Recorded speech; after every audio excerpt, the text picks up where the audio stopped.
Assalamualaikum warahmatullahi wabarakatuh. Perkenalkan, nama saya Ita Mesita, NPM 205140022, kelas K1 Keperawatan, Universitas Mitra Indonesia. Di sini saya akan membuat video presentasi karya tulis ilmiah yang berjudul Hubungan Pola Asuh Orang Tua Terhadap Perilaku Merokok pada Remaja. Baiklah, saya akan mempresentasikan karya tulis ilmiah saya yang berjudul Hubungan Pola Asuh Orang Tua Terhadap Perilaku Merokok pada Remaja Laki-laki. Latar belakangnya, menurut Triani 2006, dahulu perilaku merokok disebut sebagai suatu kebiasaan atau ketagihan. Tetapi dewasa ini merokok disebut sebagai tobacco dependensi sendiri dapat didefinisikan sebagai perilaku penggunaan tembakau yang menetap, biasanya lebih dari setengah bungkus rokok per hari. Dengan adanya tambahan distres yang disebabkan oleh kebutuhan akan tembakau secara berulang-ulang.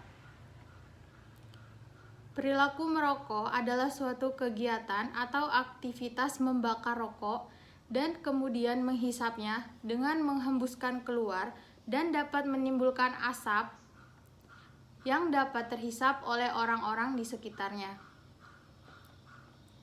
Tipe rokok menurut Sitepoe 2006 ada 3, yaitu perokok ringan, merokok 1-10 batang per hari, perokok sedang, merokok 11-20 batang per hari, perokok berat, merokok lebih dari 24 batang sehari.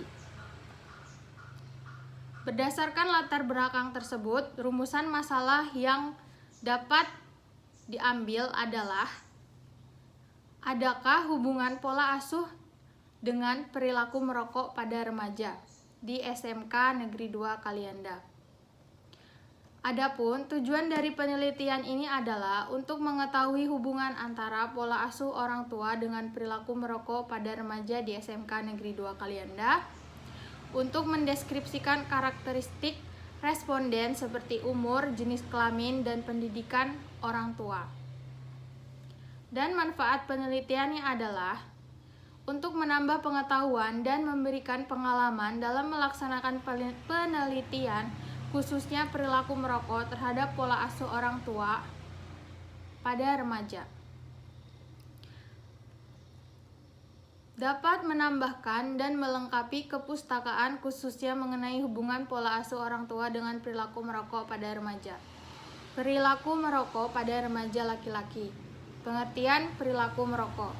Perilaku merokok adalah aktivitas seseorang yang merupakan respon orang tersebut terhadap rangsangan dari luar, yaitu faktor-faktor yang mempengaruhi seseorang untuk merokok dan dapat diamati secara langsung.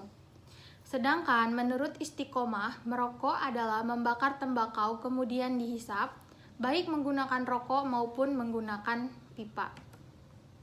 Munculnya perilaku merokok dari organisme ini dipengaruhi oleh faktor stimulus yang diterima, baik stimulus internal maupun stimulus eksternal. Seperti halnya perilaku merokok lain, perilaku merokok pun dapat muncul karena adanya faktor internal, faktor biologis, dan faktor psikologis seperti perilaku merokok dilakukan untuk mengurangi stres, dan faktor eksternal, faktor lingkungan sosial seperti terpengaruh oleh teman sebaya. Tahap-tahap perilaku merokok. Leventhal dan Curley-Seed Pitaloka 2006 mengungkapkan 4 tahap perilaku merokok, yaitu tahap preparatori, seseorang mendapat gambaran yang menyenangkan mengenai merokok dengan cara mendengar, melihat, atau dari hasil bacaan sehingga menimbulkan niat untuk merokok. Tahap initiation,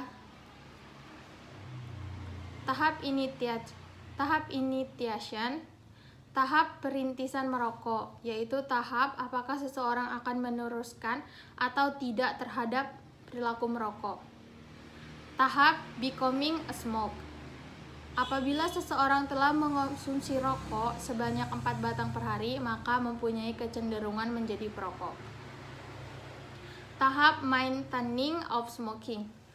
Pada tahap ini, merokok menjadi salah satu bagian dari cara pengaturan diri. Merokok dapat dilakukan untuk memperoleh efek yang menyenangkan. Faktor diri. Orang mencoba untuk merokok karena alasan ingin tahu dan ingin melepaskan diri dari rasa sakit dan kebosanan. Faktor lingkungan. Menurut Sutiningsih, faktor-faktor yang berpengaruh terhadap perilaku merokok remaja adalah keluarga atau orang tua, saudara kandung, maupun teman sebaya yang merokok dan iklan merokok. Pola asuh orang tua. Pertumbuhan adalah peningkatan jumlah dan ukuran sel pada saat membelah diri dan mensintesis protein baru menghasilkan peningkatan ukuran dan berat seluruh atau sebagian dari bagian sel. Macam-macam pola asuh orang tua. 1. Pola asuh permisif. Pola asuh permisif adalah jenis pola mengasuh anak yang cuek terhadap anak. 2. Pola asuh otoriter. Pola asuh otoriter adalah pola mengasuh anak yang bersifat pemaksa, keras, dan kaku di mana orang tua akan berbuat berbagai aturan. 3. Pola asuh demokratis. Pola asuh demokratis adalah pola asuh orang tua pada anak yang memberikan kebebasan pada anak untuk berkreasi.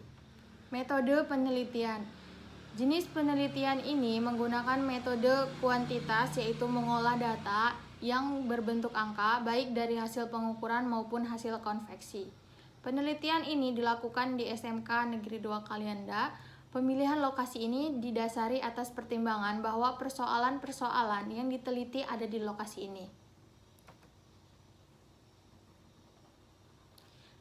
Teknik pengumpulan data. Pengumpulan data adalah proses pendekatan kepada subjek yang diperlukan dalam suatu penelitian.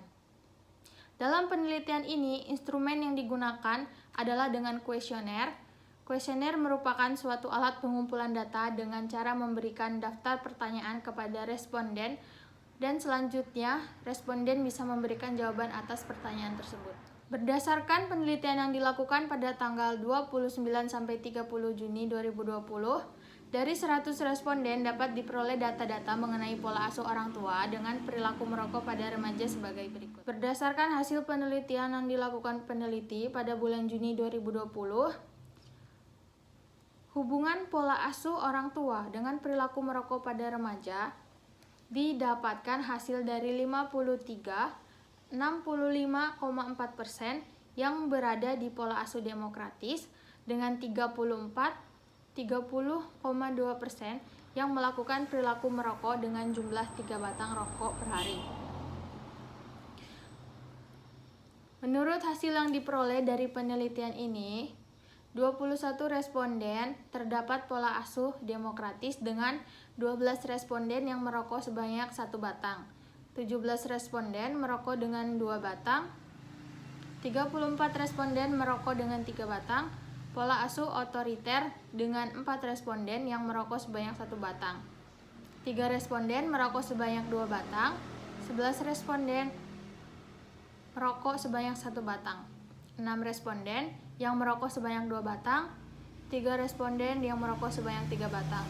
Dan berdasarkan statistik, tidak terdapat hubungan yang signifikan antara hubungan pola asuh orang tua dengan perilaku merokok pada remaja. Kesimpulannya adalah, berdasarkan hasil penelitian yang dilakukan dengan cara menyebarkan kuesioner yang berisikan pertanyaan pola asuh dan perilaku merokok, dapat disimpulkan bahwa tidak terdapat hubungan antara pola asuh orang tua dengan perilaku merokok pada remaja. Sarannya adalah, berdasarkan dari hasil penelitian yang didapatkan, peneliti memberi saran sebagai bahan pertimbangan sebagai berikut.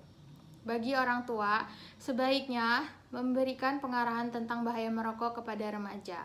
Bagi siswa, supaya memberikan penyuluhan dari sekolah mengenai bahaya merokok sehingga siswa dapat lebih mawas diri dan waspada untuk menghindari perilaku merokok.